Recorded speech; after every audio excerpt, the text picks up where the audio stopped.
Hello, I'm George, and welcome to Smash Class. Boom da da boom da da boom da da boom da da boom boom boom. Smash class. Smash class.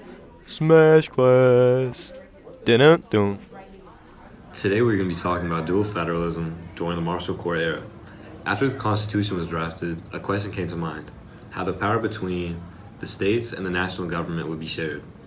There was various versions of federalism that were put into place, the first one being dual federalism.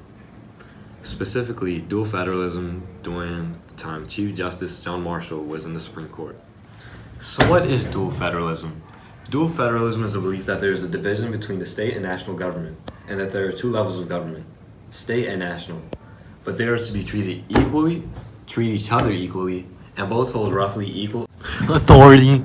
So how does John Marshall fit in? Dual federalism was defined by court rulings during this time in the Supreme Court.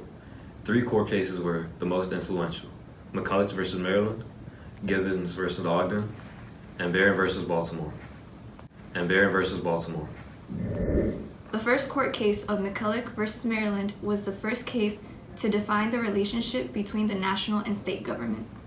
In 1818, the Maryland state legislature levied a tax requiring banks not chartered by Maryland to 1. Buy stamped paper from the state on which their bank notes were to be issued, 2. Pay $15,000 per year, or 3. Go out of business. James McCulloch refused to pay the tax and was taken to court. When he lost, he appealed the decision to the Supreme Court.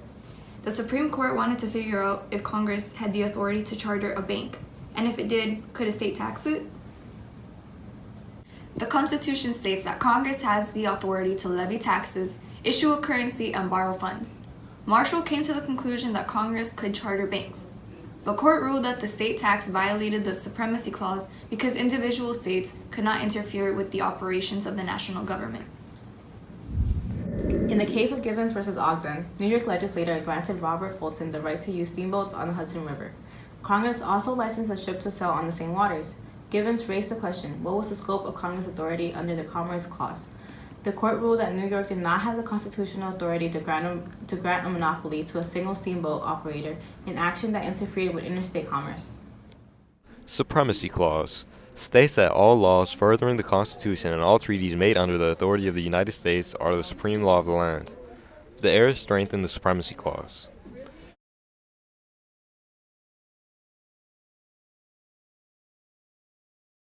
How did dual federalism affect the branches of government? The Supreme Court, also known as the judicial branch, was the only branch affected that had a large influence during this era.